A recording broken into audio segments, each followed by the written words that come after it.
Je suis très heureux d'être ici, évidemment, parce que c'est aussi l'occasion pour moi, quand j'ai vu qu'il y avait une nouvelle édition cette année, j'ai envoyé un mot à l'équipe, à Lucie, en disant, ben voilà, ça nous donnera l'occasion de revenir rencontrer les gens d'ici pour leur dire, mission accomplie, le projet sur lequel je travaillais depuis 2005, on a fini par le réaliser. Alors, peut-être que sur certains points, ça pourra peut-être vous inspirer quelques idées, parce qu'évidemment, nous sommes dans des univers tellement différents qu'on peut piger. C'est ce que j'avais fait en 2007, je présume que c'est ce que vous faites aussi. Alors, mon univers est un peu différent parce que je vois qu'il y a beaucoup d'affinités avec l'univers organisationnel et politique français. Dans ce cas-ci, on est dans un autre univers. Je vais peut-être vous donner quelques paramètres pour que vous compreniez un peu dans quel univers on travaille. Et je pensais peut-être insister sur certains aspects qui pourraient peut-être être aussi, parce que, en tout cas, on verra si c'est vraiment ce que vous attendez, mais il s'agit dans notre cas ici d'une mise en patrimoine. Alors je me dis d'une certaine manière que quand je pensais à ce que j'avais à vous présenter, c'est peut-être le cadet parmi les sites patrimoniaux qu'on va voir pendant cette semaine, parce que ça fait une année et demie qu'il est ouvert. Donc, là, c'est tout. Donc, moi, je vais surtout vous parler du chemin qu'on a parcouru pour en arriver à ouvrir ce site et comment on a pris aussi un patrimoine qui appartenait donc à une communauté religieuse et qui est devenu un patrimoine d'accès public. Marielle m'a fait un clin d'œil ce matin en parlant d'intégrité fonctionnelle. C'est un des éléments sur lesquels peut-être je pourrais aussi revenir sur la poursuite, la continuité entre l'origine de ce patrimoine, ce qui l'a constitué et ce que nous en faisons maintenant. Ça, je pense que c'est une piste intéressante. En tout cas, c'est ce qui est une des caractéristiques de ce projet. Et aussi peut-être sur le plan de la gestion, parce que je sens bien que c'est une question qui a soulevé de l'intérêt dans les présentations précédentes. Je vais peut-être vous parler un peu de la manière qu'on a mis en place la gestion de ce site, avec des paramètres un peu différents en termes de rapport à l'État et tout ça. Donc, ce serait un peu les 3 points sur lesquels je vais insister à travers le récit que je vais vous faire du parcours que nous avons fait jusqu'à tout récemment.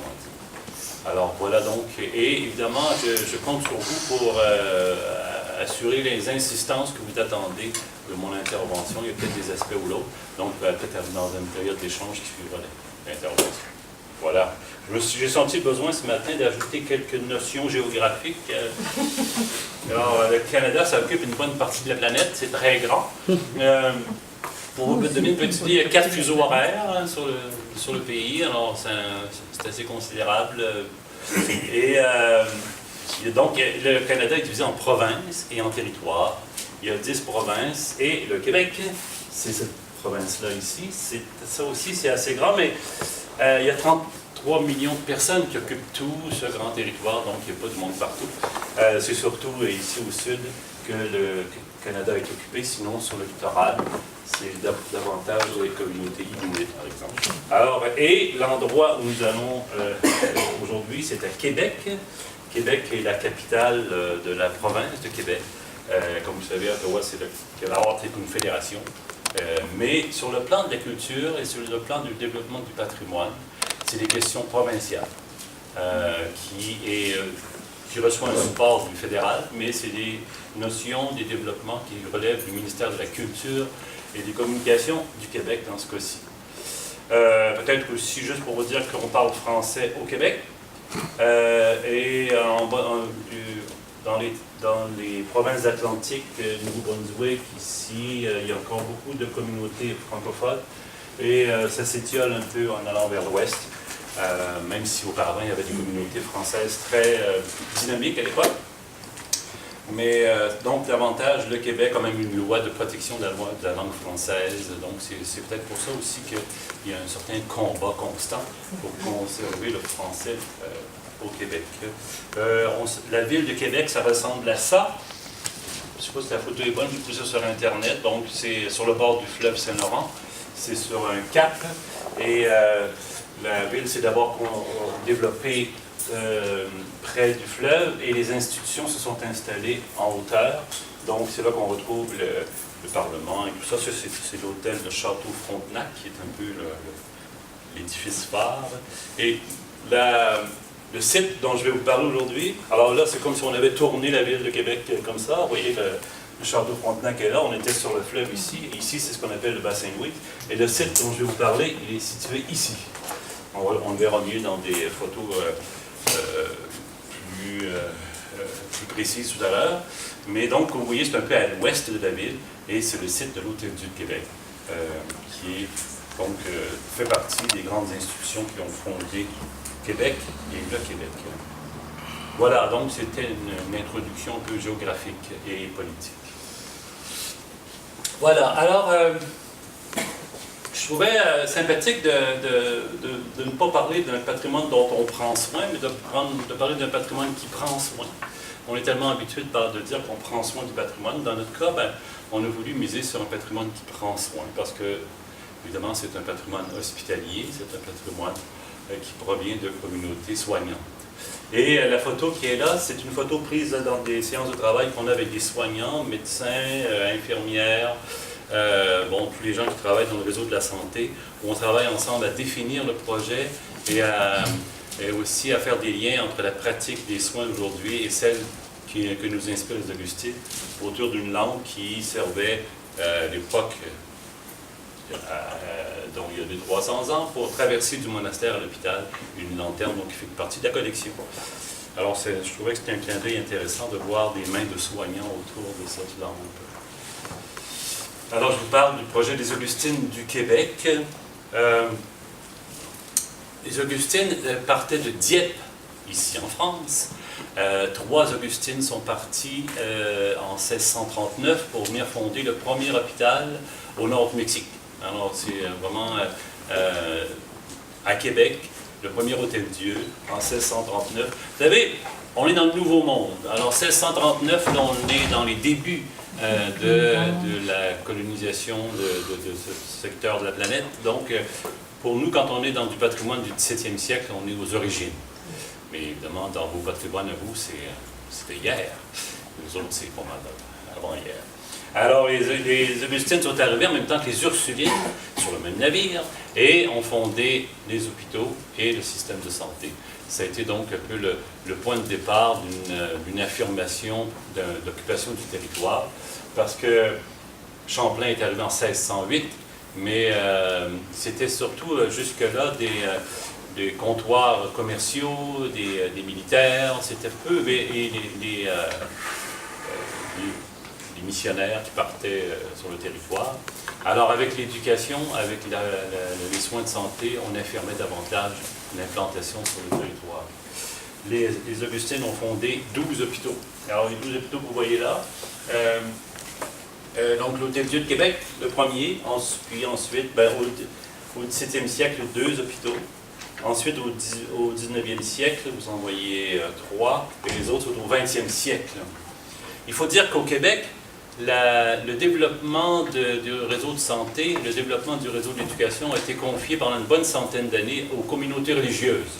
Alors, on voit bien qu'entre à peu près la mi-19e siècle et la mi-20e siècle, c'était beaucoup que les communautés qui développaient ces questions-là. Ce qui fait que quand on parle de patrimoine religieux, des communautés religieuses au Québec, on parle aussi beaucoup d'un patrimoine social, d'un patrimoine relié, donc au développement aussi du territoire, parce que vous avez, je ne vais pas situer sur une carte, mais plus on évolue dans le temps, plus on s'éloigne des grands centres. Alors à chaque fois qu'une localité se développait, au bout d'un certain temps, on installait un hôpital. Alors vous voyez, c'est un peu comme une façon d'assurer le développement du territoire. Donc, l'histoire des communautés religieuses, aussi anciennes que celle-ci, suit l'histoire aussi du développement du Québec, et même du Canada, puisque c'est souvent des communautés originaires du Québec qui partaient vers l'ouest. Donc, maintenant, tous les hôpitaux appartiennent à l'État, et tous les hôpitaux sont gérés par l'État. Il n'y a plus d'hôpitaux privés. mais tous ces hôpitaux-là ont été construits sous la responsabilité des sœurs. Ce qui fait que c'était quand même des bâtisseurs importants. Elles ont fait tous ces hôpitaux maintenant.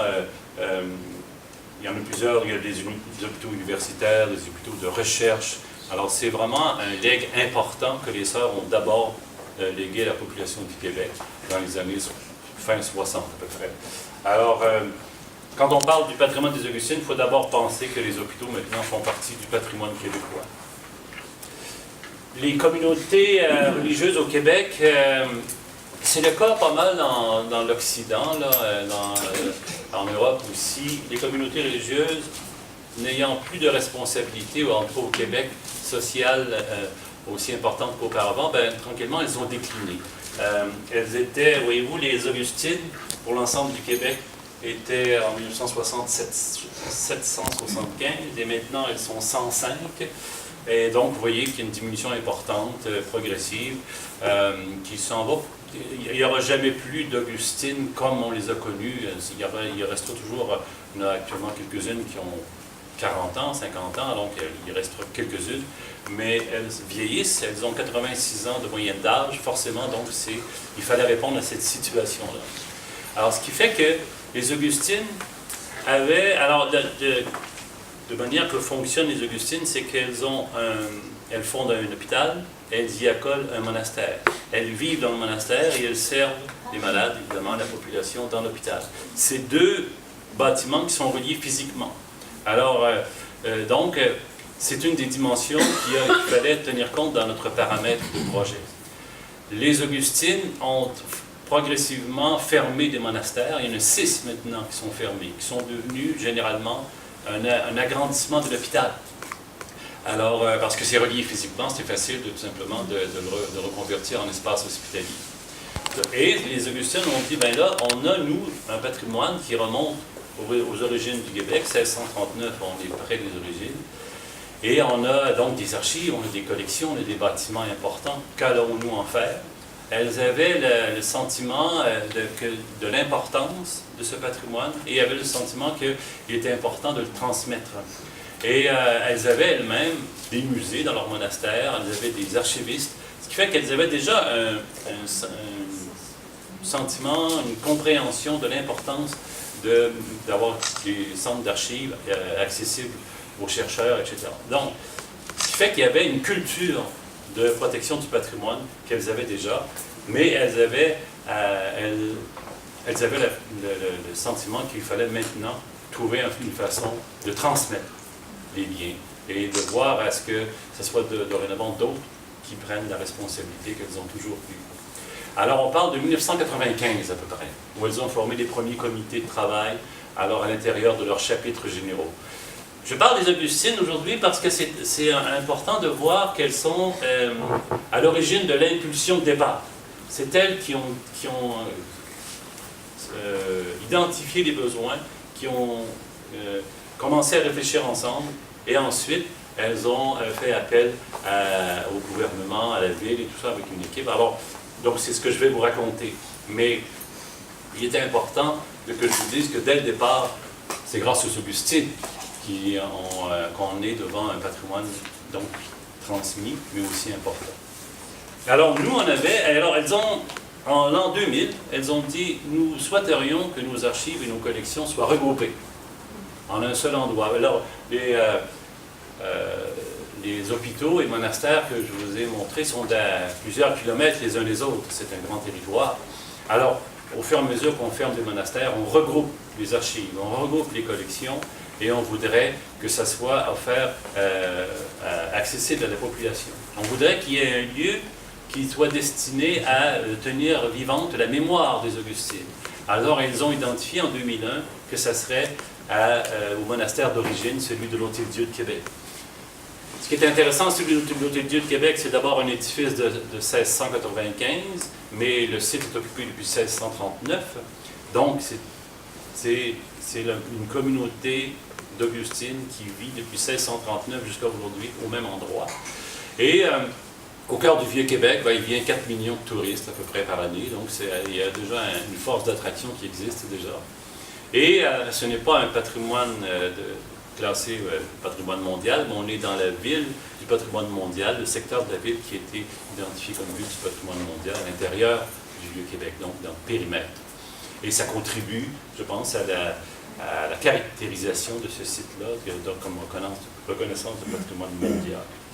Voilà. Alors, ce qu'on a fait à partir de 2001, les sœurs ont dit à la Ville de Québec, ont dit au gouvernement, au ministère de la Culture, nous voudrions créer un lieu de mémoire, nous voudrions regrouper toutes les collections. Et c'est là qu'on a commencé à travailler avec elles pour comprendre ce qu'il s'agissait, quel type de patrimoine, à quel type de patrimoine on avait affaire. Dans un premier temps, ça me paraît important. C'est un peu comme essayer de découvrir un peu l'ADN de la communauté.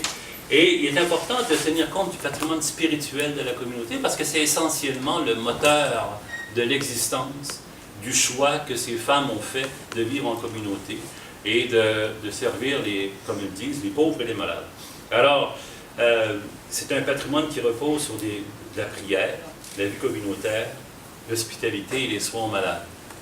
Ces 4 paramètres-là, vous allez les retrouver dans toute l'évolution du projet et dans ce qu'on en a fait aujourd'hui. Il y a donc temps de prière, vie communautaire, hospitalité, soins aux malades. C'est aussi les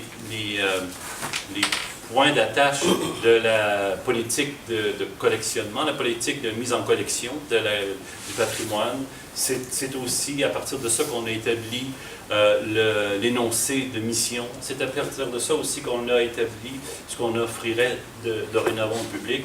Cette idée donc qu'il y a, pour comprendre les Augustines, c'est pas uniquement parce qu'on aurait pu faire un musée de la médecine ou de l'évolution de la pensée médicale, ou parce qu'elles ont 10 000 objets là, uniquement reliés aux soins de santé. Alors on aurait pu créer un musée avec ce monastère uniquement destiné à cette histoire. Mais les Augustines, c'est des soignantes, des femmes qui prient et qui vivent en communauté. Donc, on a fait appel à ces dimensions-là pour comprendre non seulement ce qu'elles ont fait, mais à partir de quelles convictions elles ont fait. L'autre dimension aussi qui détermine le patrimoine des Augustines, c'est leur patrimoine immatériel, c'est-à-dire il y a des traditions, il y a des rites, il y a des règles, il y a des filiations aussi. Alors j'ai mis une communauté à Québec, une communauté à Dieppe, la communauté actuelle de Dieppe, parce que, évidemment, il y a des relations qui ne sont pas des relations organisationnelles, fonctionnelles, ou même de rapport hiérarchique ou quoi que ce soit, c'est vraiment 2 fédérations autonomes. Mais depuis les tout débuts, on a la correspondance entre les sœurs du Québec, les sœurs de France et tout ça. Et il y a une filiation, un rapport d'amitié. Les sœurs du Québec appellent les sœurs de France les mères de France. Vous voyez, il reste ce lien-là. Alors, ça fait partie des caractéristiques, donc cette filiation. L'autre chose aussi, par exemple, vous avez ici le repas du 1er août, je ne sais pas, c'est peut-être 2010-12, je ne sais pas trop, mais c'est surtout que quand les sœurs sont arrivées le 1er août, le 1er août 1639, elles sont arrivées la veille, mais elles ne pouvaient pas arriver jusqu'à Québec parce que les vents étaient contraires. Alors, elles sont restées sur l'île d'Orléans, qui est tout près de Québec. On voit Québec depuis l'île d'Orléans, mais bon. Et elles se sont installées là pour la nuit. Et des gens sont venus en porter des framboises. Et depuis le 1er août 1639, les sœurs mangent des framboises le 1er août. Vous voyez, ce genre de rites et de traditions font la mémoire des Augustines, font ce qu'elles sont, c'est rien de flamboyant, mais ça fait partie de ce qu'elles sont. Et donc, puis il y a des règles, des constitutions qui les régissent depuis le XVIIe siècle. Alors, tous ces éléments-là nous permettent de comprendre non seulement ce qu'elles ont fait, à partir de quel esprit elles l'ont fait, mais aussi dans quel environnement, je dirais, parce que dans une communauté religieuse, surtout qu'elles étaient cloîtrées jusqu'en 2060, les rites étaient importants. Donc, alors, ça aussi, on en tient compte dans l'évolution du projet.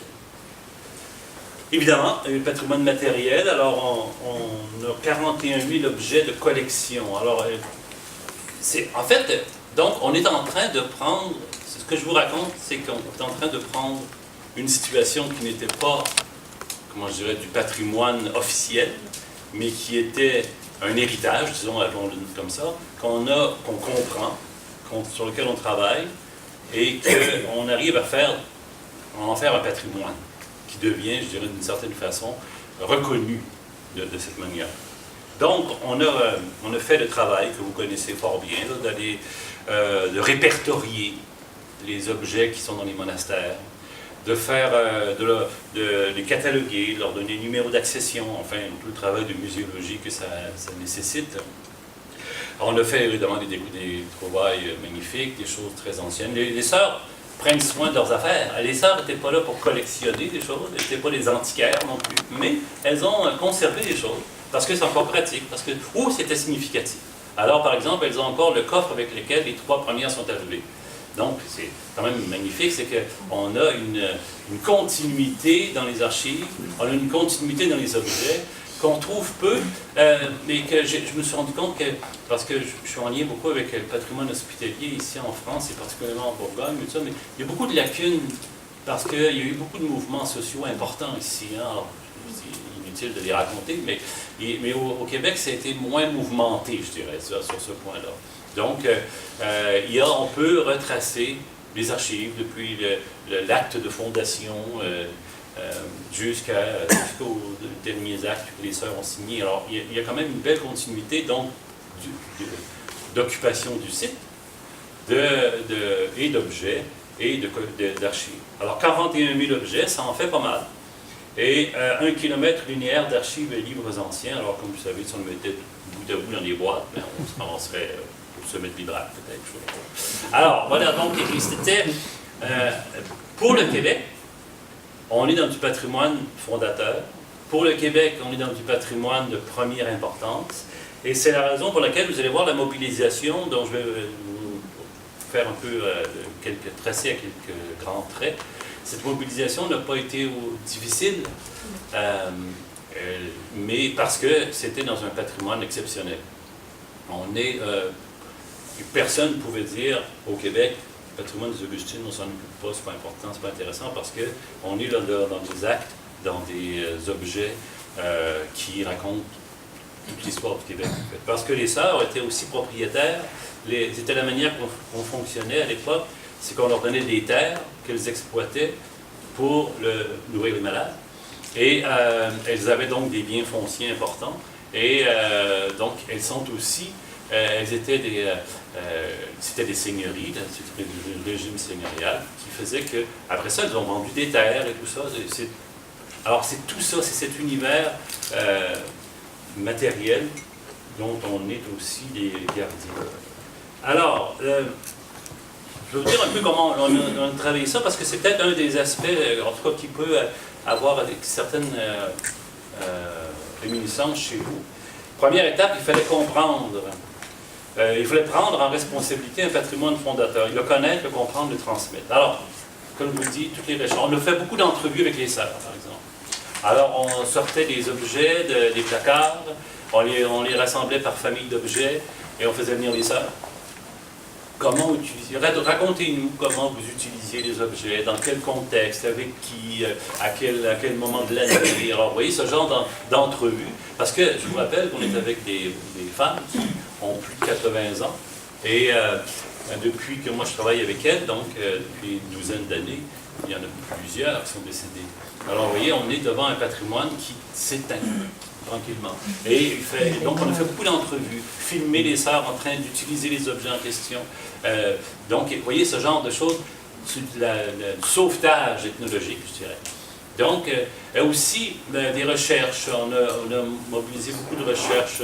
Je dirais, là, à travers toutes les étapes que je vais vous raconter, on a au moins financé, je dirais, 75 à 80 recherches différentes. Alors, ça veut dire des recherches en termes historiques, bien sûr, donc caractérisation des archives, des collections, des bâtiments, des recherches aussi, des études de la situation du bâtiment, parce que là, c'est l'Hôtel-Dieu de Québec qui devient, donc, le monastère devient le lieu de mémoire. Dans quel état est-il? Quels travaux faudra-t-il faire? Tout ça. Des études, des plans d'affaires, des recherches pour, des études de marché, des études légales, des études, toutes ces études-là, ça en fait à peu près 70, 75, 80, il faudrait que je les compte, là, où on en est rendu. Donc, il fallait vraiment, c'est ce que je veux dire quand je dis connaître, comprendre, transmettre. L'autre dimension, c'est que pendant une année et demie, on a travaillé en groupe de travail, on était 70 à travailler sur le projet. J'étais le seul salarié, tout ce beau monde travaillait pour mes délégués par leur institution, c'est-à-dire les musées d'État, musée des civilisations, musée des beaux-arts, le ministère de la Culture, la Ville de Québec, différents départements de la Ville de Québec, le ministère de la Santé, le ministère de l'Éducation, enfin l'Université Laval. On avait 7 comités de travail qui chacun penchait son expertise sur un aspect du projet. Par exemple, archives et collections, architecture, financement, hôtellerie, ressourcement, tout ça. Donc, on regroupait des experts autour d'une question. Moi, j'étais le coordonnateur des différentes équipes. On avait une équipe de coordination, de direction, et dans chacun des comités, il y avait les salles. Alors, ce qu'on a fait, on avait un budget de recherche. Alors moi, une des dimensions que j'avais, des tâches que j'avais à faire, c'est aller chercher le financement. Alors, vous savez ce que c'est. On va à gauche, à droite, on lance des hameçons tout bord de Falloux, on avance de ça. Alors, mais essentiellement, il y a le gouvernement du Québec, dans le ministère de la Culture, a des ententes avec la Ville de Québec, avec les différentes villes, qu'on appelle une entente de développement culturel, où le gouvernement du Québec et la Ville partagent 50% de coûts de projet. Alors ça fait partie des... mais là, je ne rentrerai pas dans ces détails-là, parce que, à moins que vous veniez travailler au Québec, mais sinon, c'est une structure qui est courante chez nous. Et donc, pendant une année et demie, on a tenté de bien définir le projet. En 2003, le gouvernement du Québec a classé le bâtiment, classé les archives, les collections. Et là, j'ai eu une lettre cette semaine qui annonce qu'on a une autre partie des archives et collections qui seront classées. Donc, le cadre légal, on a travaillé sur le cadre légal parce que c'était important de lui donner une reconnaissance. Et on a l'autre dimension, c'est que le gouvernement du Québec nous a dit, parce qu'il est le principal interlocuteur, nous sommes prêts à vous aider à faire avancer le projet, mais il faudra que le projet s'autofinance. Donc, c'était une dimension qu'il fallait trouver des revenus autonomes pour faire en sorte que ça ne relève pas de l'État, mais ça soit un projet qui ait des revenus suffisants pour être capable d'opérer seul. Alors, c'est un gros défi parce qu'on est devant un bâtiment très ancien, on est devant on a vu des archives des collections de manière importante. Mais il fallait relever le défi. Mais dans le monastère, bien sûr, il y a des chambres. Et les chambres, ça nous sert à l'hôtellerie. Alors j'y reviendrai un peu à ce concept, mais ça reste quand même que ça faisait partie des paramètres du projet qui est très contraignant, parce qu'il faut trouver une façon de rentabiliser les activités du monastère. Alors, et parce que chez moi, la première chose que j'ai fait en prenant le projet, je suis allé voir les différentes instances, les gouvernementales, municipales, les musées d'État. Je leur ai dit, le patrimoine des Augustines, on est prêt à vous le donner, à vous le céder. Mais personne ne voulait le prendre parce que c'est trop gros, parce que personne n'avait les moyens de le faire. Alors, mais tout le monde nous a dit, on va vous aider. Alors, c'est ce qu'on a fait, on a travaillé ensemble. Alors, je peux vous dire que ça, c'est un des éléments fondateurs du projet, c'est-à-dire cette mobilisation très forte du milieu. Mais comme c'est un patrimoine, je dirais, privé, il n'y a pas la même dynamique que vous rencontrez, que j'ai entendu de vous depuis ce matin, de l'enjeu de la population. On a consulté la population, on a fait des démarches de présentation de projet, tout ça, mais comme c'était un patrimoine qui était déjà privé et qui était déjà occupé par les sœurs, parce que moi je suis arrivé, mon bureau était dans les espaces anciens du monastère qui étaient encore occupés par les sœurs. Il n'y a pas eu de rupture d'utilisation, il n'y a pas eu de moment où le bâtiment était squatté, disons, comme certains pouvaient le vivre. Donc, c'est pas la même situation. Donc, c'est vraiment une mobilisation qui est plus des instances gouvernementales, des institutions culturelles qui sont impliquées avec nous dans le projet. Il faut qu'il y ait des revenus suffisants. Et donc, ça veut dire qu'on analyse, hein, on essaie, on fait un plan d'affaires préliminaire, on voit un peu ce que ça donne, on voit, alors on évolue pour voir, par exemple, combien de chambres, à quel rythme, à combien on va les louer pour savoir un peu aller atteindre notre objectif financier. L'autre dimension qui était important pour nous, c'est que, comme les sœurs, je vous l'ai dit, c'est une communauté qui vivait, les sœurs vivaient ensemble dans ce monastère, et c'était des hospitalières. Et on ne voulait pas traduire ce projet-là en un site historique monumental, qu'on regarde de l'extérieur, avec une béatitude généreuse, mais on voulait en faire quelque chose où les gens seraient chez eux. On voulait léguer la population à un lieu qui serait occupé par la population. Donc on a dit, ça sera un lieu de mémoire habité. C'est-à-dire donc que les gens vont pouvoir y faire un séjour, pouvoir fréquenter le lieu, comme si c'était encore une résidence. C'est-à-dire donc, je vais vous expliquer un peu comment on a réalisé ça, mais c'était une appropriation de cet espace offerte aux gens. Donc, c'est-à-dire que ce n'est pas uniquement une visite typique d'un musée, mais c'est aussi d'offrir cette occasion d'habiter un espace. Parce que, encore une fois, au Québec, au Nouveau Monde, des espaces de ce type-là, du 17e siècle, aussi anciens, aussi bien préservés, c'est rare. Alors, c'est une occasion pour les gens de découvrir un espace méconnu, parce qu'évidemment, c'est un espace, une résidence privée, et avec un rapport intime avec le patrimoine. Alors, et ça, j'y reviens parce qu'on va faire une petite visite des lieux, vous allez voir un peu comment ça se... Donc, il y avait cette idée d'un lieu de mémoire habité. L'autre dimension, c'était d'inscrire le projet dans la continuité du patrimoine social des Augustines. Alors, très rapidement, s'est installée l'idée que ce lieu devrait être conçu et dédié aux personnes qui soignent. Alors, en fait, quand on a élaboré la ligne, vous savez, la ligne conductrice pour l'aménagement du site, pour le comprendre, parce qu'il fallait comprendre l'esprit du lieu pour être capable de le préserver et ensuite de le transmettre, on s'est dit sur quoi repose l'esprit du lieu. Évidemment, il y a des paramètres techniques. Là. Par exemple, un monastère, typiquement, il y a il y a des vestiaires, beaucoup de tiroirs semblables, tu sais, ces genres de choses. Dans un monastère de ce type-là, il y a beaucoup de petits hôtels où on va prier, tout ça. Mais il y a aussi une façon d'être. Alors, par exemple, c'est différent un lieu tenu par des femmes qu'un lieu tenu par des hommes.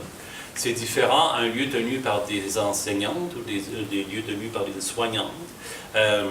Il y a toutes sortes de choses comme ça qui nous permettent de dire, bon, pour saisir l'esprit du lieu, voyons un peu comment... Par exemple, souvent quand on avait des réunions, les sœurs arrivaient avec une gâterie ou un verre d'eau, puis ils s'occupaient du monde, puis le confort des gens, puis comment ça va, puis comment va ta famille.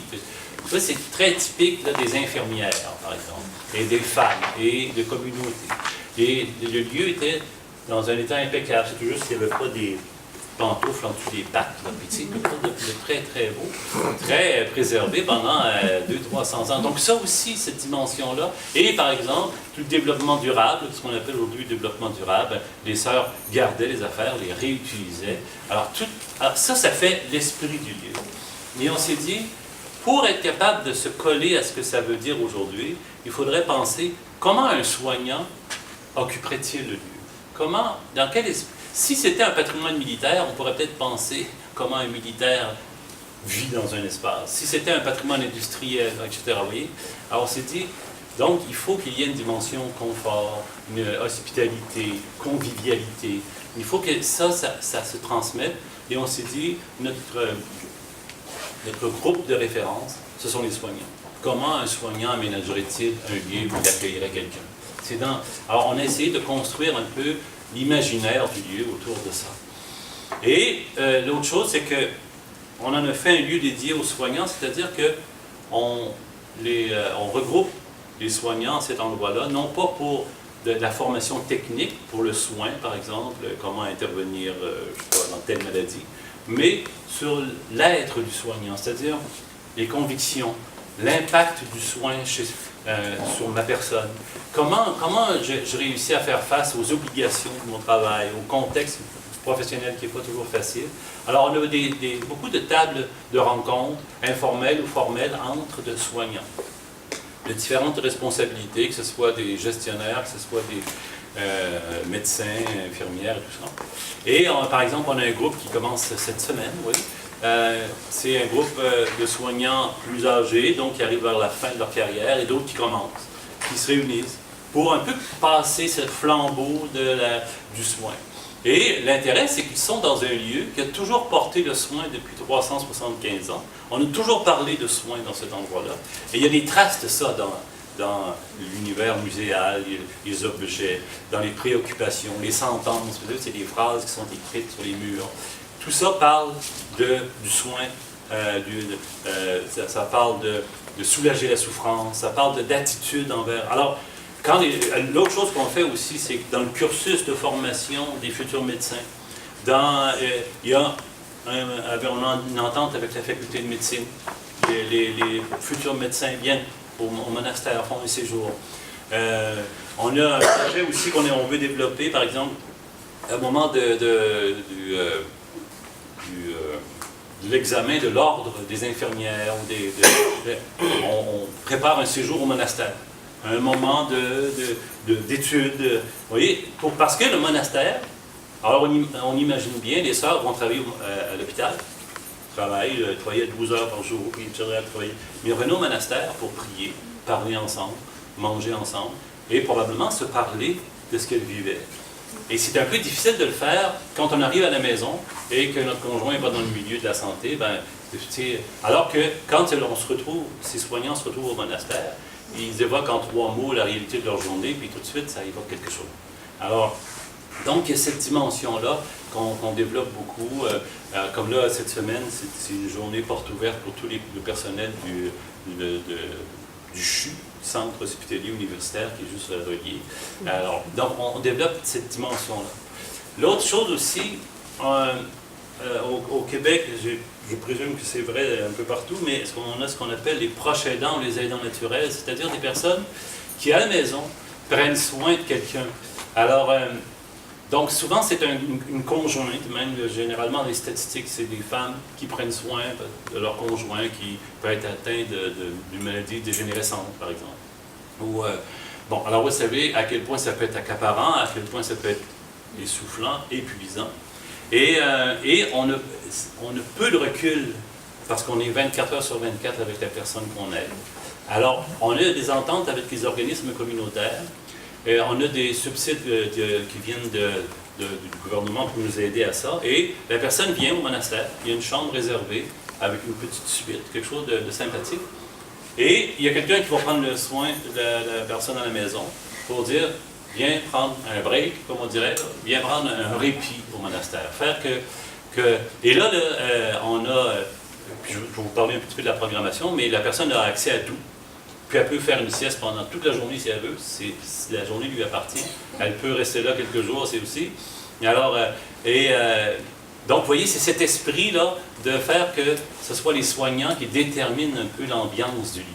Alors ça c'est très apprécié, puis c'est en voie de développement. Là. Évidemment, aujourd'hui, on a eu un an et demi d'exercice jusqu'à présent, donc on est encore à construire. Mais ça va bien et c'est très apprécié, bien sûr.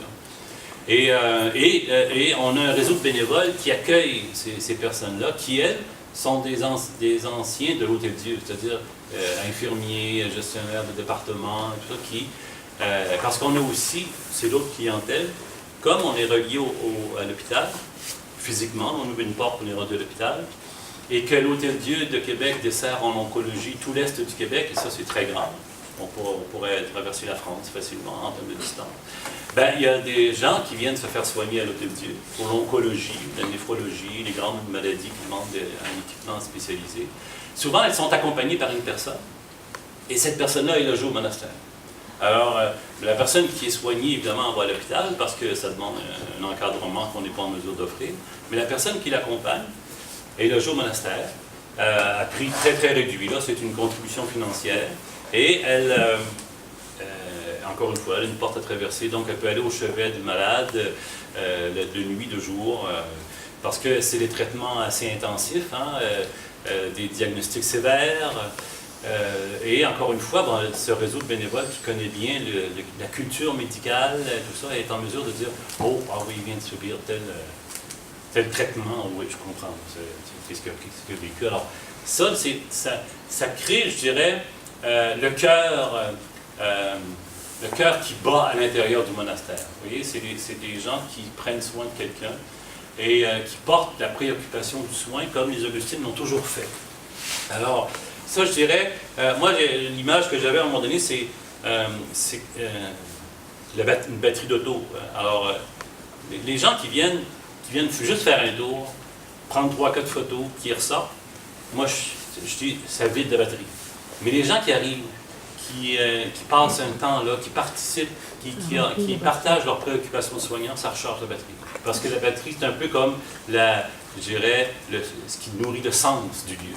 Alors, c'est un petit peu ça. Évidemment, je caricature un peu parce qu'évidemment, toute personne qui vient au monastère peut contribuer au sens du monastère, mais ça reste quand même quelque chose qui nous a paru important de nourrir. L'autre dimension, c'est qu'on a fait, toute la programmation du monastère tourne autour de la santé, tourne autour de ce qu'on a appelé la santé durable, santé globale, c'est-à-dire que on a voulu que les gens viennent à ce monastère, non pas comme on viendrait dans un hôtel 2, 3, 4 étoiles, ça, on n'atteindra jamais ça, mais enfin, c'est pas un hôtel, c'est un monastère. C'est-à-dire donc, vous allez voir, encore une fois, c'est aménagé de façon pas austère, mais juste un peu modeste. Et on a construit la programmation autour de l'idée de la santé, du mieux-être, de prendre soin de soi. Par exemple, il y a un restaurant, c'est de la nourriture biologique, c'est de l'approvisionnement local, c'est une nutrition on appelle ça la nutrition consciente. Alors, c'est-à-dire donc une nutrition qui repose sur la conscience de la production des mets, la production de ceux qui fournissent la farine, tous les mets, et une conscience aussi de la valeur nutritive, une conscience de l'effet de cette nourriture sur soi. Et vous voyez ce genre de... Donc alors, on est toujours dans cet univers-là ici. Alors, par exemple, il y a du yoga au monastère, il y a du tai chi, il y a des séances de méditation. Vous voyez, c'est pour développer de nouvelles habitudes de vie, pour être un peu... Et c'est un lieu d'un peu de rupture avec l'environnement. Alors, on entre au monastère avec un sentiment d'être préservé. Et évidemment, il y a des chambres, ça veut dire que les gens font un séjour sur le site et il y a des conférences, il y a des activités, il y a des programmations, il y a des conférenciers qui viennent présenter différents aspects pour aider les personnes à prendre une meilleure conscience de leur santé. Donc, vous voyez, c'est un lieu dédié à ceux et celles qui prennent soin et à la santé durable. C'est ça qu'on entend dans le projet. Alors, on a conçu ça de même, comme on dit chez nous. Puis après ça, on s'est adressé au gouvernement et à la Ville de Québec pour obtenir le financement requis parce que, parallèlement à ça, il fallait faire des travaux importants sur le bâtiment. Alors, vous avez une représentation de 3 figures sur les 3 niveaux de... Alors, on a 2 niveaux de gouvernement. Alors, elle représente le gouvernement fédéral. Elle était députée et ministre du patrimoine. On a celle qui représentait le ministère de la Culture au moment de l'annonce du soutien de l'État et le maire de Québec. Alors, la Ville de Québec a contribué à une hauteur de 6 millions de dollars et les 2 gouvernements, chacun 15. Alors, ça, c'était le financement de départ, 36 millions. On a obtenu aussi d'autres financements. Alors, le projet a atteint 42 millions et demi. Alors, ça, c'est en dollars canadiens. En euros, peut-être 35 millions, à peu près. 32 millions, je ne sais pas trop. En 2012, les sœurs ont cédé le monastère, sans contrepartie financière. Alors, ça, c'était le groupe, quand on a signé, alors, le conseil d'administration et les sœurs, quand on a signé la cession du monastère. C'était un geste quand même qui a créé pas mal d'émotions chez les sœurs parce que là, elles cédaient un lieu dont elles s'occupent depuis 375 ans, donc en 2012. Alors, il y avait quelque chose là, quand même de solennel. Les Augustines savent faire dans cette... Alors, c'était bien.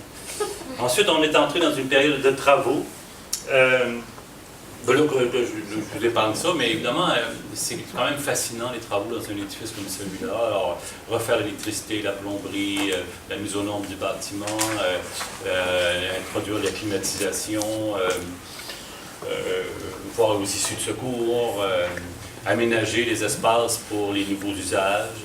Vous savez ce que c'est? Je pense que vous faudra en faire beaucoup de dessins, mais c'est beaucoup de travail. Il y avait une bonne centaine d'ouvriers sur le chantier, puis tout le monde se pilait ses pieds parce que on travaille dans une petite carré de sable. Donc, ça a duré 2 ans et demi. Voilà, donc, c'est ça le projet. Alors, on a un musée.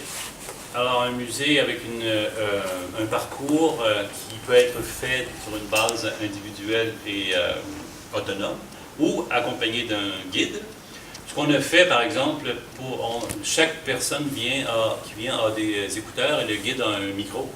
Comme ça nous permet de parler dans le monastère comme s'il y avait une conversation plutôt que de dire « Hey, à droite, ici, on a telle affaire », tout ça.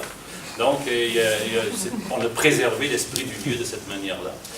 Et donc, c'est tout le rez-de-chaussée, bon, j'y reviendrai, où là, les gens peuvent faire un parcours, mais dès qu'on monte aux étages, il faut être accompagné d'un guide. Et plus on monte dans les étages, plus c'est des espaces privés aussi, parce qu'il y a des gens qui logent aux étages au-dessus. On a une réserve muséale, on a 41 000 objets à préserver, on a construit une réserve muséale. Alors, je vais vous montrer, on a surhaussé un édifice d'un étage, on a mis tout ce que ça prend pour les étagères à roulettes, puis tout ce que ça prend pour loger les choses. On a une hôtellerie monastique, donc, comme je vous disais, on a des chambres, on a 65 chambres, qui sont notre principale source de revenus. Donc, typiquement, ça peut être un Californien qui débarque, puis qui arrive avec ses valises, puis qui loge là 2-3 nuits, ou bien des gens qui viennent en ressourcement, ou bien des gens qui viennent en soins, pour accompagner des gens qui se font soigner. Alors, vous voyez, il y a une mixité de clientèle, qui est une forme de gestion. Là. Tu sais, on parlait de gestion tantôt, là, ça demande une certaine souplesse. L'autre aspect en termes de gestion, si je peux me permettre de faire cette petite parenthèse, c'est qu'on est dans une gestion où les modèles d'affaires sont très différents. Le modèle d'affaires d'un musée, le modèle d'affaires d'un hôtel, le modèle d'affaires touristique, le modèle d'affaires religieux, je dirais, le modèle... tu sais, c'est tous ces univers-là qui se rencontrent. Et ça demande pas mal de souplesse à chacun pour admettre les paramètres de l'autre. Vous savez, dans l'hôtellerie, on compte la moindre serviette, hein? On compte le moindre geste pour arriver à établir un budget, combien de temps ça va prendre pour faire la chambre, etc., etc. On fait une gestion qui suit le mouvement de clientèle, etc. Dans un musée, les choses sont plus... stable, les choses sont plus... on ajoute du monde dans les périodes touristiques, mais ça reste quand même... C'est une institution. Alors que l'autre, c'est plus l'aspect commercial qui compte. Alors, et c'est intéressant parce que, tu sais, je regardais, à un moment donné, j'avais une réunion où il y avait le centre d'archives, parce qu'on a aussi un centre d'archives. Puis aux archives, tu sais, les abeilles, qui travaillent. Tu sais, ça va. Puis, 2 pas plus loin, c'est la cuisine. Tu sais, pas 2 pas plus loin, mais tu sais, pas très loin, la cuisine. Et là, eux autres, ils courent tout le temps. Hein, puis et parfois, ils disent, ouais, mais nos archives, là, ils font quoi? On dit mal à comprendre. C'est les 2 univers. Les autres, ils courent tout le temps. Puis, on ajoute quelqu'un parce qu'il y a plus de réservations. Il faut compter la moindre poids dans la soupe, quasiment, pour arriver. Alors, c'est quand même magnifique, parce que chacun a cette préoccupation, puis évidemment, comme l'un est la source de financement pour aider l'autre, ben, on cherche à bien se comprendre les uns les autres. Le ressourcement des soignants, j'en ai glissé un mot, le répit pour les proches aidants, l'hébergement, les accompagnateurs de malades, la programmation santé globale. Les sœurs ont parmi elles une sœur qui a été béatifiée, c'est-à-dire que c'est une sœur de Bayeux qui est arrivée en 1648 et qui a été béatifiée en 1989. C'est-à-dire que c'est une des étapes vers la canonisation. Alors, c'est une figure spirituelle importante. Et il y a une partie du monastère, l'église du monastère est un lieu de pèlerinage. Et c'est les sœurs qui s'en occupent. Alors, c'est intéressant ça aussi, parce qu'il arrive des pèlerins et de peu partout. Puis c'est étonnant parce qu'elle est connue à travers le monde, Catherine de Saint-Augustin. Et donc, c'est toute une autre dimension. J'allais dire catéchétique, le vocabulaire religieux, les attitudes. Il y a un parcours qui permet de connaître la béatifiée en question. Et les sœurs résident sur le site aussi. Alors, il en reste 8. Mais ça, c'est intéressant. Et souvent, parmi les commentaires qu'on reçoit des visiteurs, j'ai rencontré une sœur. C'est comme si l'événement un peu, c'est la mémoire vivante. Puis les sœurs, les Augustines, vous avez vu, sont habillées en blanc, et puis tout ça. Alors, il y a quelque chose d'un petit peu étonnant, mais comme elles sont éminemment sympathiques, joviales, puis accueillantes, et tout ça, elles se prêtent facilement à échanger avec les visiteurs, tout ça. Mais les sœurs n'ont plus de rôle officiel à jouer. Elles n'ont plus dans la structure organisationnelle. Elles sont présentes sur le conseil d'administration, mais à titre, elles sont minoritaires, bien sûr. Mais elles sont, on les rencontre. Et les employés échangent avec elles une fois par mois. Il y a une sœur qui vient dîner avec les employés, puis on échange sur ce qu'est être une Augustine, tout ça. Parce qu'on a quand même engagé 80 employés depuis 1 an et demi. Alors, c'est une assez grosse business. Et puis, ça fait beaucoup de monde puis moi, je suis plus vieux. Alors, c'est toute une génération plus jeune qui apprend à connaître l'univers d'une communauté religieuse. C'est quoi un couvent? C'est quoi des sœurs? Bon, tout ça, c'était l'univers. Mais avec beaucoup d'intérêt, beaucoup de curiosité, et beaucoup d'affection pour ses grands-mères. Alors, voilà. L'autre aspect aussi, c'est que la structure qu'on a mis en place nous permet, là les sœurs maintenant n'ont plus d'employés. C'est le projet qui assure leur repas, l'entretien des espaces qu'elles occupent, l'accueil, tout ça. Ça permet de garder la communauté, même si juste à 8, elles pourraient plus avoir tous ces services-là. C'est nous maintenant qui leur offrons. La structure qu'on a mis en place, elle est très particulière dans le projet. Elle est en train de faire un peu école au Québec. C'est-à-dire que on avait une préoccupation, quand j'étais rendu à cette étape-là, j'avais en tête l'expérience d'une communauté religieuse qui avait vendu à faible coût ces bâtiments à une institution d'enseignement en disant vous devez poursuivre notre mission d'enseignement, donc on vous encourage. Et l'institution, après 2-3 ans, a vendu l'endroit à peu près le double du prix qu'elle avait payé. C'est devenu des condominiums, c'est-à-dire des espaces qui, pas locatifs, mais enfin des espaces résidentiels, assez bien équipés parce que c'était à Montréal, dans des secteurs intéressants. Alors je me disais, c'est dommage quand même qu'un geste comme celui-là, et comme les sœurs cédaient le bâtiment, cédaient leur collection, leurs archives, je dis, et qu'elles avaient ces intentions-là, il faudrait préserver ça. Alors, au Québec, on est dans le Code civil depuis 1994. Là, je ne rentre pas dans le détail parce que vous n'avez pas le même Code civil que nous autres. Mais c'est pour vous dire que c'est ce qu'on appelle une fiducie d'utilité sociale. C'est-à-dire que c'est un acte par lequel on crée un patrimoine d'affectation. C'est-à-dire qu'on crée un patrimoine et on l'affecte à un usage et on l'inscrit dans un acte qui est l'acte le plus solide sur le plan légal qu'on nous ayons dans notre cadre légal, c'est-à-dire ça relève du Code civil. Et si on voulait apporter un changement, il faudrait aller devant les tribunaux pour faire quelque chose. Et il y a les fiduciaires qui gèrent le bien en question, et le bénéficiaire, c'est la population du Québec. C'est-à-dire que chaque individu dans la population au Québec a un droit à l'usage, a un droit à un regard sur ce qui se fait.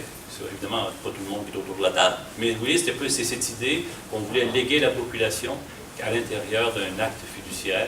L'idée, c'était de préserver un patrimoine, parce que vous savez, le patrimoine, c'est quelque chose de permanent, et son usage, lui, est en mouvement. Alors, donc, on voulait qu'en 30, 50, 100 prochaines années, ça soit préservé.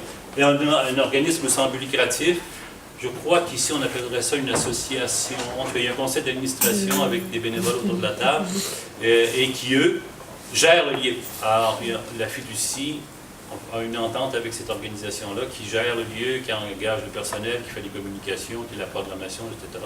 C'est eux qui ont engagé tout le monde dont je vous ai parlé. Et la fiducie, elle est propriétaire. Alors, par exemple, mon rôle, c'est toute la gestion du site. Alors, j'entendais la gestion des travaux, les toitures, tout ce qui relève du rôle du propriétaire et tout ce qui relève du rôle de gardien des intentions. Alors, l'équipe, l'OSBL, c'est un organisme sans but lucratif, c'est ça que je veux dire.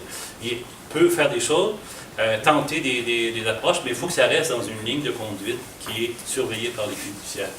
Et l'autre organisme s'occupe de Sainte-Catherine, et j'achève parce que là, on va juste aller sur le site. C'est ça l'Hôtel-Dieu de Québec. Alors, l'Hôtel-Dieu, c'est l'hôpital ici. Et ça, c'est le monastère. Alors, vous voyez, c'est relié ici, c'est relié à d'autres endroits, à l'hôpital. C'est sur le même site, comme je vous disais, depuis 1639, mais évidemment, ça a bougé depuis ce temps-là. Mais quand même, les édifices ici sont de 1695. Ici, c'est 1931, mais c'est maintenant la direction générale du CHU de Québec, Centre hospitalier universitaire de Québec, donc la direction générale, tout ça, mais c'est intéressant parce qu'il porte aussi la préoccupation des soins. Ici, c'est le chœur des religieuses qui date de 1931, même année que ça, qui a remplacé le précédent. Et ici, c'est 1803. Parce qu'il y a une partie du monastère qui a subi un incendie en 1755. Et comme on était en pleine guerre de conquête, parce que vous savez qu'on a été conquis, ben, on n'a pas pu reconstruire l'église avant que cette guerre-là soit terminée. Et ici, c'est 1958, c'est là maintenant que les sœurs vivent, parce qu'avant, elles occupaient tout ça, évidemment, elles étaient 220, elles sont 8. Et voilà, ça c'est le site qu'on occupe. Et maintenant, ben, voici, je vais vous faire une visite très rapide, étage par étage. Alors, on a fait un hall d'entrée, juste pour vous montrer. C'était ça ici, c'était ici, donc. Comme c'était une résidence privée, c'était juste une porte et puis un espace avec un comptoir et tout ça, mais il fallait avoir de l'espace. Alors, on s'est dit qu'il faut au moins accueillir le contenu d'un autobus, alors d'un autocar. Alors, donc, on a démoli ce qu'il y avait là, puis on a fait un hall. L'édifice à droite, c'est donc les espaces les plus anciens, et à gauche, derrière l'arbre, c'est là où sont les sœurs, mais c'est aussi ici qu'on a aménagé le restaurant. Alors, on a une cuisine qui sert pour les sœurs, puis cette même cuisine-là sert pour la clientèle, mais c'est deux menus différents. Au début, les cuisiniers étaient bien contents d'offrir aux sœurs des choses élaborées, puis les sœurs, on veut manger ordinaire. Alors, le hall, vous voyez, il fallait avoir une distribution de la clientèle sur différents étages, donc escalier, ascenseur, il y a un mont de charge pour aller à la réserve muséale, il y a un comptoir, ça c'est spécifique, mais c'est le même comptoir pour toutes les fonctions. Alors, on va à des voûtes. Alors, vous voyez, on a aménagé les voûtes, en ce moment, c'est aménagé pour un concert de bol tibétain. Alors, avec des coussins, donc des tapis de yoga, tout ça. Mais parfois, c'est un lieu de réception, parfois, c'est un lieu de conférence. Enfin, ce sont les voûtes. Ensuite, vous avez le centre d'archives. Donc, encore une fois, c'est typique des salles de consultation, des magasins d'archives. Et le musée, comme je vous disais, occupe tout le rez-de-chaussée. Vous avez ici la section médicale. On monte d'un étage. Alors, vous avez le déambulatoire. Généralement, en Europe, les déambulatoires sont au rez-de-chaussée et donnent directement dans la cour intérieure.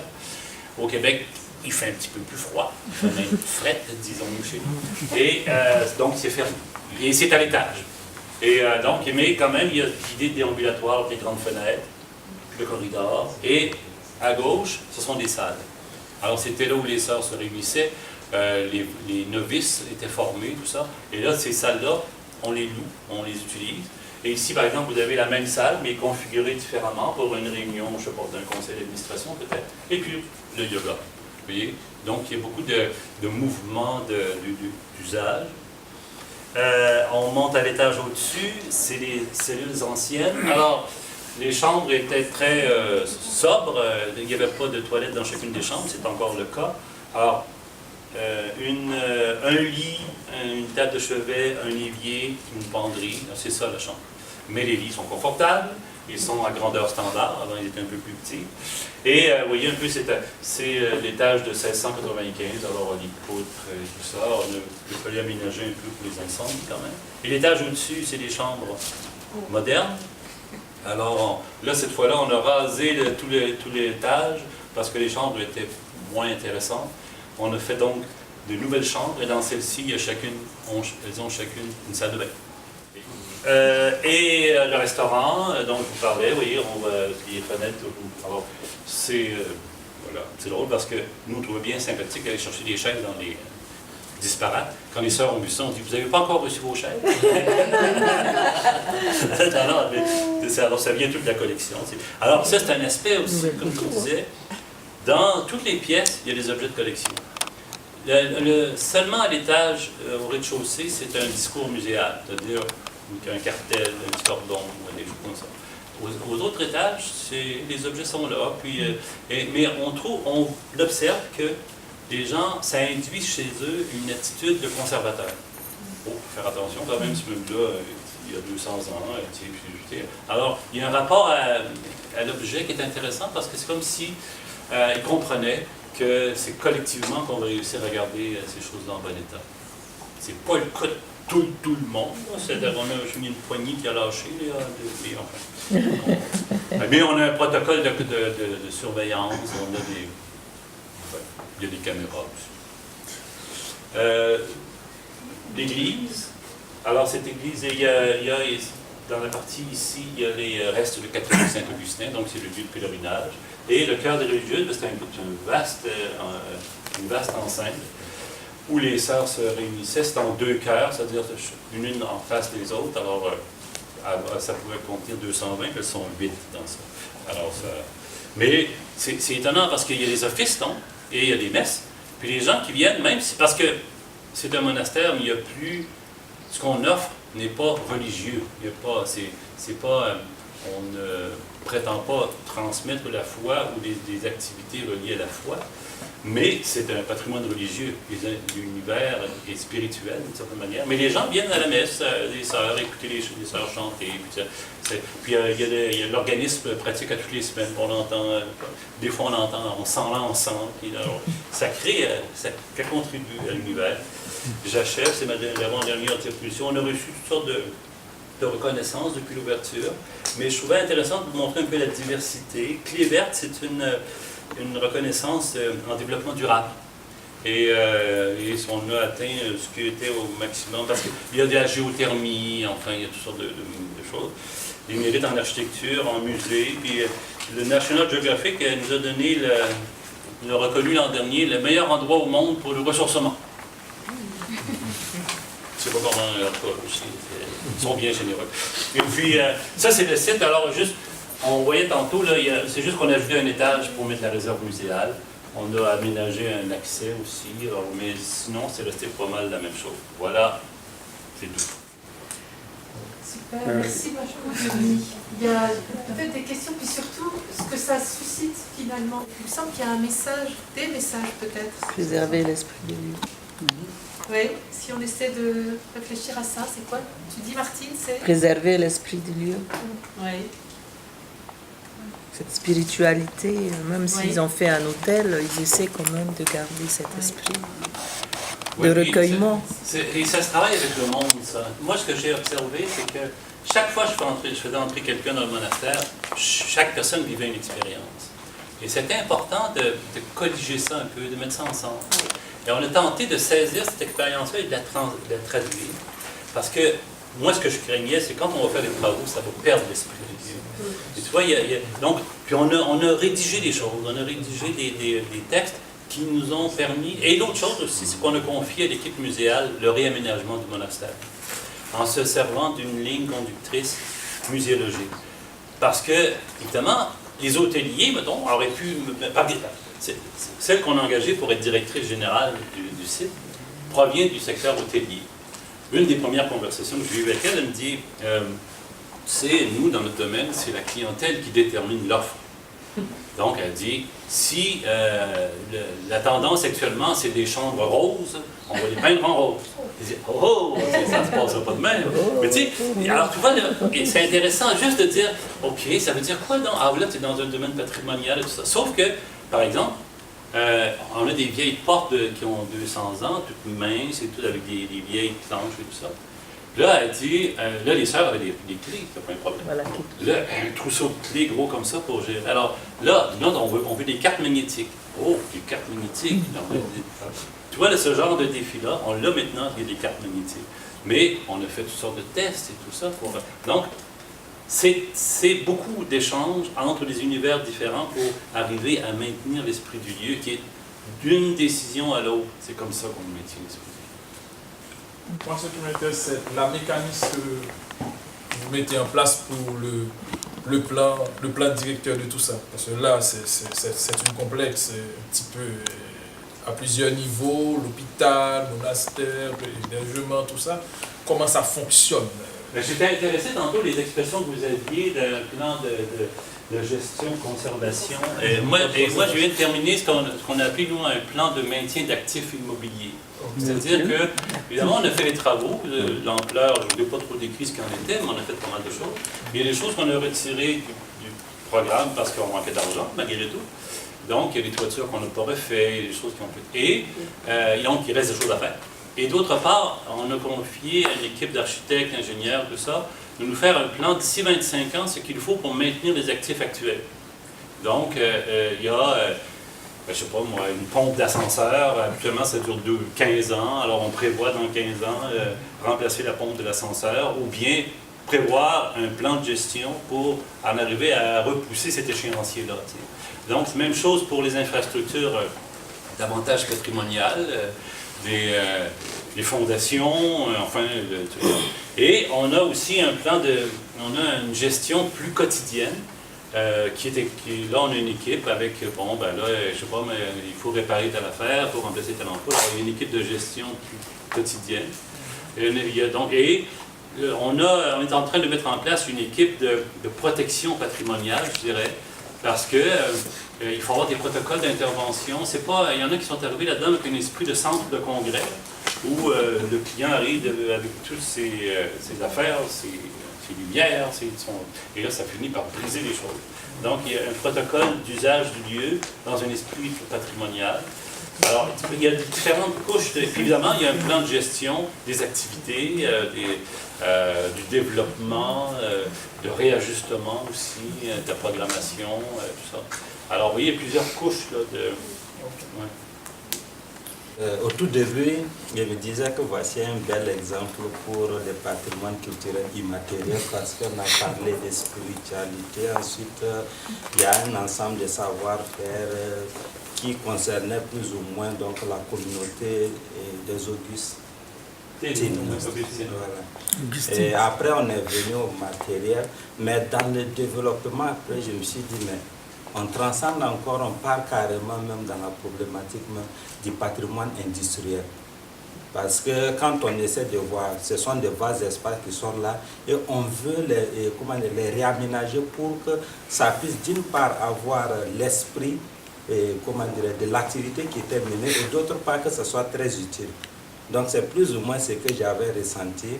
Et bon, j'ai vu que vous avez essayé de trouver le milieu, notamment. Avoir une partie qui reflète plus ou moins déjà l'esprit. Vous avez parlé d'un premier, d'un deuxième niveau. Et un troisième niveau où on rentre carrément donc, dans quelque chose de purement moderne, avec les chambres et autres. Et donc, ça m'amène à poser une question. Est-ce que lorsque nous voulons réhabiliter, est-ce qu'on doit répondre forcément aux préoccupations économiques ou bien on doit tout faire pour garder la quintessence même du coin, de l'espace? Puisque si on autorise des couples à venir dans un monastère, est-ce qu'on ne perd pas quelque chose? Oui, évidemment, et en patrimoine religieux en particulier, on pourrait dire la meilleure manière de maintenir un patrimoine, c'est de le garder dans l'usage pour lequel il était conçu. C'est clair. Une église, tant que les gens vont y prier, l'esprit du lieu est préservé. Un monastère, tant que les sœurs vont y vivre. Mais à un moment donné, c'est les plus possible. Alors, qu'est-ce qu'on fait? Comment on saisit l'essentiel et on le traduit dans un langage contemporain et dans une approche qui fait que quelqu'un peut faire le chemin entre ce qu'il est lui-même et peut-être ce que les sœurs ont pu vivre dans cet endroit-là. Alors, c'est pour ça qu'il n'y a pas... ces gens-là ne sont pas invités à devenir des sœurs. Ils ne sont pas invités à... Mais le lieu induit une attitude. Moi, je sens très bien quand les gens entrent, ils sentent qu'ils sont dans un endroit inspirant, un endroit préservé, un endroit qui... il y a une attitude même physique, je sens chez eux, et dans les commentaires qu'ils nous font, je sens très bien que l'esprit du lieu a été préservé parce que ce qu'ils disent, c'est ce que nous vivions comme expérience à l'époque des sœurs. Mais le contexte, la façon d'être, la programmation est différente, je dirais. Mais l'esprit, même dans la gestion, on a établi, par exemple, on a un fonds de dotation, on a une politique de placement responsable, équitable. Tu vois, comme les sœurs le feraient.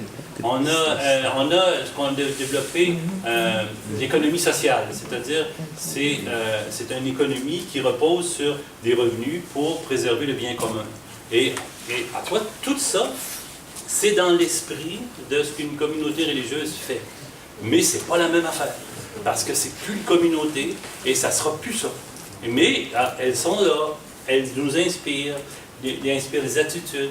Comme, par exemple, je vois là, les jeunes qui travaillent au monastère lisent les constitutions des sœurs pour comprendre un peu comment ça fonctionnait. Alors, mais on ne refera pas, il n'y aura pas une nouvelle communauté. D'ailleurs, il y a d'autres monastères où il y a des sœurs, mais celui-là, il n'y en a plus. Il y a l'esprit des sœurs. J'ai vu un logo qui est là, le monastère avec un logo. Donc je voulais savoir, est-ce que c'est vous qui avez créé ce logo? Et si oui, quelle année de sens? Et je profite également pour poser une question à l'assistance aussi, si besoin est. Parce qu'aujourd'hui, nous avons des sites qui sont là. Nous ne pouvons pas prendre les images pour pouvoir utiliser pour la visibilité et la communication. Donc, est-ce que pour une meilleure visibilité, en tant que gestionnaire, il nous faut concevoir des logos qui puissent être, comment dire, les porte-mots, qui puissent résumer notre site et puis pouvoir mieux communiquer? Mais je dirais que l'exercice d'un logo, c'est extraordinaire.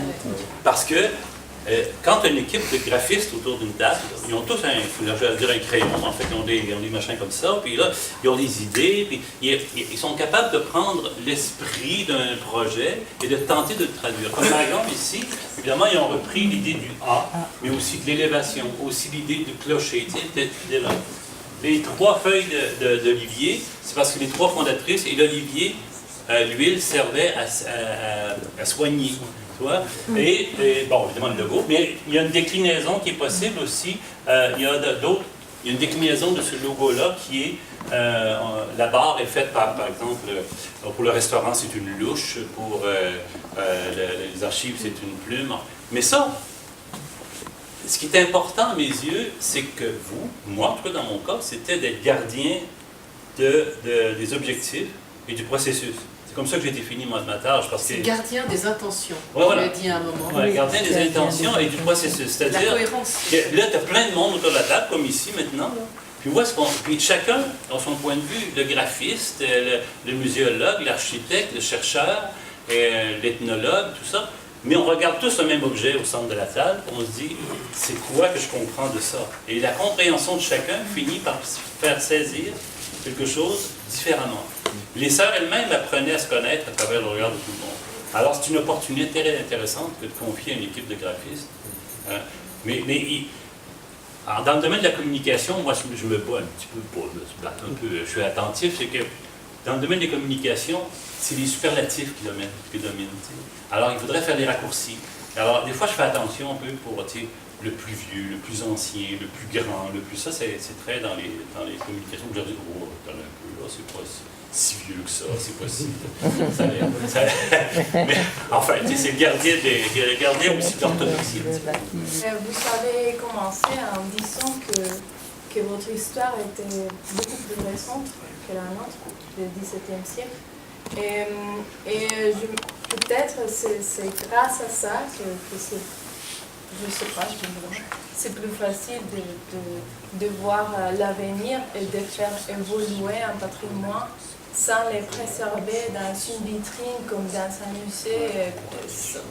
Mais tu sais, en fait, c'est à la fois que c'est pas très ancien, mais c'est aussi que c'est aussi parce que c'est encore actuel.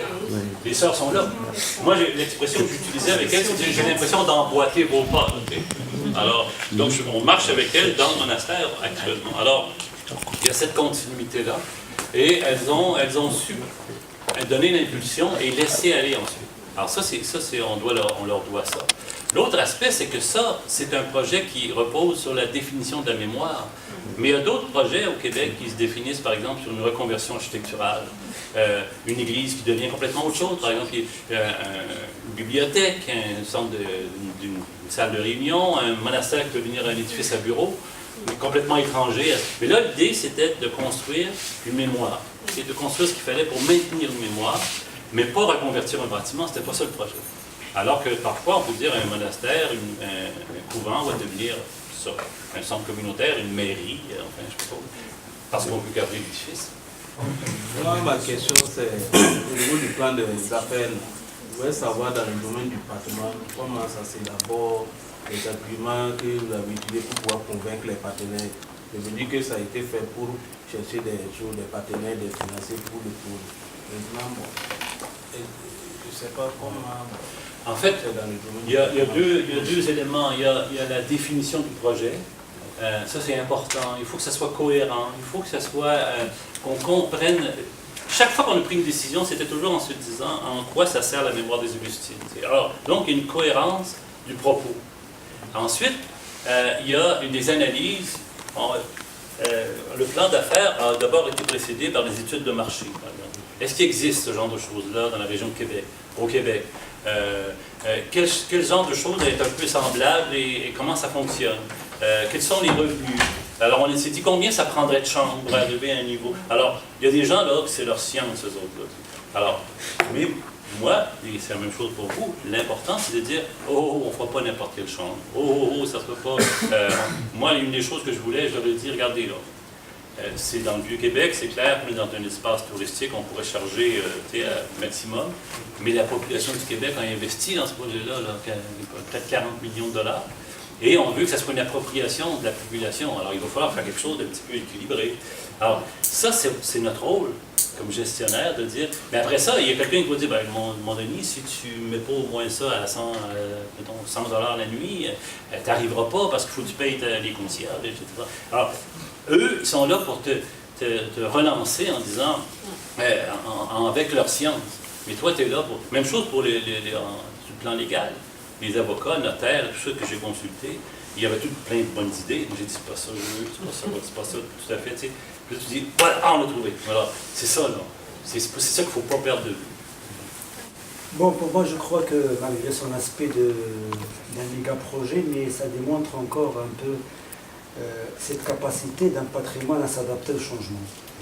Donc pour moi, je trouve, bon, ça ne me gêne pas vraiment un peu parce que je l'ai fait beaucoup, que vraiment entre déjà le bâtiment, la restauration et la réhabilitation, c'est-à-dire de changement de fonction, je le fais facilement parce que chez nous, soit vous faites un peu le jeu, vous changez la fonction d'un monument qui a servi pendant une période historique, soit à l'habitat, soit je ne sais pas quoi, mais de le transformer aujourd'hui en école, en dispensaire, en médiathèque, en bibliothèque, etc., ou même en école primaire. Pour nous, c'est facile, parce qu'on est devant un dilemme. Soit vous transformez la fonction, soit le bâtiment est meurt. Donc vous n'avez pas le choix. Donc ça, c'est vraiment aujourd'hui, on est devant un peu cette situation, parce que aujourd'hui ici, ce patrimoine-là doit vivre. Et ce qui fait que vraiment, bon, déjà pour l'aspect physique, donc on essaye complètement un peu donc, de restaurer dans les normes, mais pour la fonction, pour nous, on change complètement. Et on n'a pas de problème. Tu vois, il y a 12 monastères, il y en a un qui va devenir un lieu de mémoire, Ouais. les autres, ça va devenir un agrandissement de l'hôpital, ça, tu sais, ça va, là, on fait un choix, mais bon. Et on s'y tient. En fait, moi, je dis bravo, hein, parce que personnellement, pas en Afrique, mais au Sénégal, je ne pense pas qu'on ait le courage, par exemple, de s'engager dans un truc comme ça. Un peu de folie aussi. Voilà. Et puis, moi, je pense que si c'est... Vous n'avez rien détruit, hein, moi, je pense que c'est une continuité. Dans la mesure où vous dites que c'est l'esprit un peu des sorts que vous voulez... C'est vrai qu'il en reste que 8. D'ici 10 ans, sûrement, les 8 là ne seront peut-être plus là. Mais ça ne veut pas dire que la chose va changer. L'image qu'on se fait de ce site-là reste ce qu'elle est. Et puis, voilà. Moi, en fait, c'est surtout pour vous dire bravo. Mais ça me fait penser, puis je reviens à ta question tout à l'heure, une autre affaire qu'on est en train de faire aussi, puis ça va être mon travail, c'est d'écrire. Aujourd'hui, tout et d'écrire aussi pourquoi on a fait telle décision, pourquoi des choses. Parce que là, bientôt, les fondateurs et les fondatrices seront plus là. Moi, à un moment donné, on va finir par partir, peut-être 12 ans, je suis là. Alors là, à un moment donné, il faut que les gens puissent se dire, dans 15 ans, moi, ça donc, c'est organisé comme ça, pourquoi la fiscalité est manchée de telle manière? Parce qu'à cause de ça. Et ça, c'est un protocole de gestion aussi. Moi, je suis vraiment fasciné par ce projet. que c'est tellement grand. En fait, je comprends que ça prend en charge beaucoup de choses à la fois. Il y a le monastère, il y a l'immatériel, il y a le matériel, il y a l'hôtel, la santé. Mais et vous êtes combien pour gérer ce projet? Actuellement, il y a 80 personnes qui travaillent sur le projet. Et chacun s'occupe d'un domaine bien sûr. Il y a des équipes, une équipe de gestion, une équipe hôtelier. Mais là où ça prend plus de monde, c'est l'aspect hôtellerie et restaurant en termes de... Beaucoup de Parce qu'il faut rouler, il faut avoir tout le monde. Oui. Et il y a 2 conseils d'administration. Ça, le budget d'opération, c'est à peu près 4 millions en dollars canadiens. Annuel. De revenus de vente. Oui, donc de budget de fonctionnement en fait annuel. Hein. Dans le cadre de l'esprit des lieux, par exemple, je fais une visite à Vichy, donc c'est une source thermale, tu vois. C'est bien expliqué, donc il y a des moments où tu vois tout le monde marche et boire de l'eau. Maintenant, je pense que s'il y a des sœurs qui étaient là, et s'il n'y a pas un moment de la journée où on demande du silence dans le cadre de l'esprit des lieux, ou comment ça se passe, s'il y a des hébergements, tout ça. Voilà, une chose qu'on fait, par exemple, tous les petits déjeuners sont en silence. Les sœurs, aujourd'hui, ne sont plus en silence au petit déjeuner, mais ça se fait dans le restaurant. Un peu pour induire une façon, c'est différent d'un hôtel. Il y a des espaces aussi qui induisent aussi le silence. Par exemple, le cœur des religieux, les gens viennent. Parfois, on a des concerts, parfois des conférences, mais aussi des visites, où bien les gens ont ce sentiment d'intériorité. On a toujours préservé. Une chose aussi que j'ai fait une espèce de guide de préservation du sacré. Parce que, tu vois, il y a la relation au sacré est médiatisée par des choses qui nous échappent. Alors, et parfois c'est des objets, des rites ou des espaces. Et pour qu'on comprenne pourquoi on veut préserver le sacré, il faut se donner une espèce de compréhension de ça. Alors, beaucoup à partir du sacré, je dirais, humain, pour comprendre le sacré chrétien. En tout cas, si tu vois ce genre de choses, on est dans des frontières floues. Moi, je suis comme Marie-Angélique, un grand bravo, je suis totalement impressionnée et même assez touchée aussi de la dimension que vous avez donnée au projet et l'écoute que vous avez eue avec tous ces interlocuteurs. Et du coup, vous avez parlé de différents guides, des choses qu'il faut que... Enfin, soit que vous avez écrit, soit qu'il faut que vous écriviez pour l'avenir. Mais même cette démarche-là, il faut absolument l'écrire. Et comme le Québec a déjà fait école pour l'interprétation du patrimoine et bien d'autres choses, ça me semble être complètement dans une nouvelle façon de faire. Moi, c'est quelque chose qui me rappelle quelque chose que j'appelle la soupe aux cailloux. On fait ensemble, chacun met de lui-même dans un projet autour d'une intention de soupe, une intention quelque chose. Et au final, ça donne quelque chose qui dépasse chacun. Ouais, ça c'est... Voilà, et ça, enfin moi ça me scotche. Enfin, ce qui me scotche, c'est que vous ayez réussi à le faire, parce qu'on peut en rêver, tous à différentes échelles, mais arriver à le faire à cette échelle-là, sur ce sujet-là, je trouve ça merveilleux, et dans une modernité que vraiment, moi je... Ça prend beaucoup de souffle, de détermination, et parce que longtemps, tu es un peu le seul à porter ça. Parce que pendant quelques années, moi, je jonglais avec des millions que je n'avais pas. Là. Et tout le monde me regardait aller, tu es 36 millions, tu vas les prendre où? Alors, tu vois, ce genre d'exercice-là, ça demande une certaine... Puis moi, l'image que, si j'avais à l'écrire, probablement je le ferais, parce que ça m'est souvent demandé. Ça commencerait par... C'est une commande. Ça commencerait par... Voici l'image que j'ai toujours eue pendant que je travaillais là-dedans, c'était de dire, c'est comme traverser un champ de labour avec un piano à queue. Alors, c'est compliqué, c'est pas facile. Des fois, il faut que tu passes un sillon, tu passes le suivant, tu accordes ton piano, tu continues. C'est vraiment compliqué. Mais c'est une résolution de problème après. C'est comme ça que ça avance. Les financeurs Au début, vous avez dit, voilà, il a fallu les convaincre, etc. Est-ce qu'il y a eu un retour sur cette réussite? En fait, bien sûr, ils ont vu le résultat, etc. Mais sur l'esprit du projet, en retour pour dire qu'ils comprennent l'ancrage et la réussite auprès du public, auprès des sœurs, auprès de tous les Mais en tout cas, partenaires. je peux vous dire que c'est la grande fierté des décideurs. C'est clair. Je voyais il n'y a pas si longtemps le premier ministre, ça fait ronflant de dire ça. Ça arrive, ce genre de choses.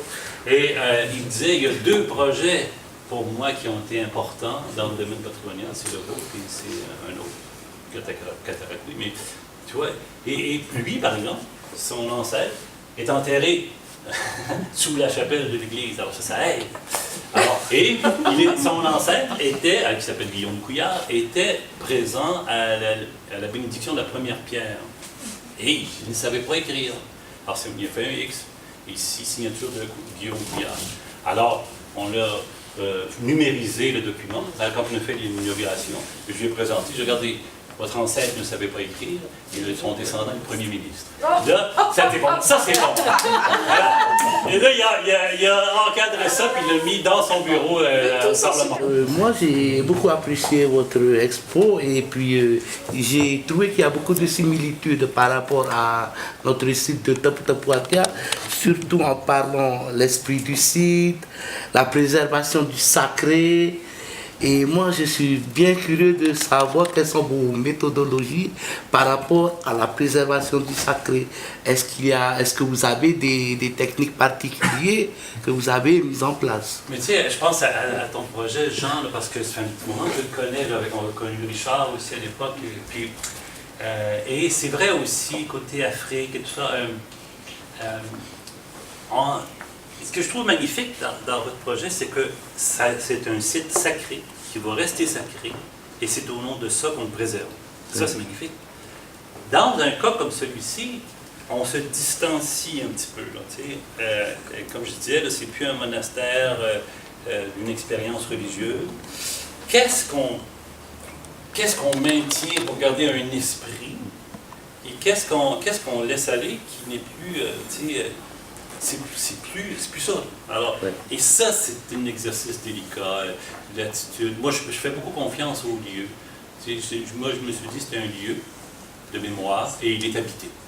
Et les gens viennent, puis il y a quelque chose dans ce lieu. Alors, je trouve intéressant que ce soit le patrimoine qui induit le sacré, et pas nous qui lui donnons ce sens-là. Alors, je trouve que c'est un lieu habité, un lieu inspirant, et les gens, ils viennent en ressortant de là. Alors, il faut faire confiance à nos lieux. Il faut faire confiance. Et il faut mettre en place ce qu'il faut pour que la personne arrive là et ressorte avec l'expérience qui lui appartient. Pas dogmatique, pas voici ce qu'il faut croire, mais voici que chacun va chercher là quelque chose qui lui appartient. Mais là, le reste, là, c'est de l'intangible. Je ne sais pas, quand les sœurs ne seront plus là, par exemple, il va y avoir quelque chose qui va manquer. Je ne sais pas comment ça va. Mais pour le moment, ça marche. Non, moi, c'est par rapport à la distance parcourue déjà. Parce que la première fois que tu es venu dans le cadre de cette formation, c'était il y a 10 ans, et tu étais au tout début de ton cheminement. Moi, ce qui me frappe, c'est que à l'époque, si ma mémoire est bonne, tu ne l'avais pas formulé aussi clairement que ça. Oui, ça a évolué. Et je pense que ce qui compte dans ton expérience, ce que je dégage, c'est 2 choses. C'est qu'il faut avoir un fil rouge, et une fois qu'on a une vision, qu'on en est sûr, là, il faut s'y tenir. Et c'est ça qui est la recette du succès. C'est pas de zigzaguer, d'aller au gré des vents et de changer la vision. Et la deuxième chose qui me frappe, moi, c'est toute la finesse qu'il faut posséder justement pour dégager cette vision. C'est peut-être pas donné à tout le monde, tu vois ce que je veux dire. Ça requiert beaucoup de temps, de réflexion, d'analyse, d'écoute. c'est complexe. Je pense que moi j'ai toujours travaillé dans le domaine ecclésial. Alors, j'étais très sensible à l'univers, au sens, au rite, à ce que représente le patrimoine en question. Et ça, c'est une dimension qu'on a un peu... Il faut se retrousser les manches un peu, parce que c'est certain que quand on aborde le patrimoine religieux, sur le plan scientifique, on sent le besoin d'une distance, de maintenir une distance par rapport aux propos que porte le patrimoine religieux. Je pense qu'il faut essayer de réduire un peu cette distance. Il y avait ce projet-là, j'ai un appel sur la ville, le ministère de la Culture, qui souhaitait avoir quelqu'un chargé du projet. Je ne savais pas dans quoi je m'embarquais, puis c'est peut-être pour ça que j'ai embarqué. Mais ce que j'ai quand même observé, c'est que comme je n'avais aucune des spécialités qu'il y avait autour de la table, c'est-à-dire je n'étais pas architecte, historien, ethnologue, archéologue, et tout, ben, il y avait une espèce de jeu, arbitre neutre un peu. Et d'ouverture d'esprit. Voilà, et la capacité de traduction, je pense qu'il y a un peu de ça. Tu es capable de dire, OK, dans ton domaine à toi, là, dans ton domaine légal, tel aspect, dans ton domaine financier, tel aspect, il faut qu'on comprenne tous la même chose, mais là, c'est de la communication. Ça fait sens et ça résonne par rapport à notre site, et j'ai notamment marqué, même encadré une phrase que vous avez dite, c'est le lieu induit une attitude. Et ce que tu disais, on est au service de quelque chose qui est plus grand que nous. Oui, c'est ça. Alors c'est ça, ça prend de l'humilité pour travailler dans, parce que tous ces magnifiques sites sur lesquels vous êtes, il y a des gens qui sont passés avant vous, qui ont bâti, construit, qui ont même parfois démoli, mais il y a quand même du monde. Et puis on est au service de quelque chose qui nous précède et qui devrait nous survivre, après y avoir travaillé.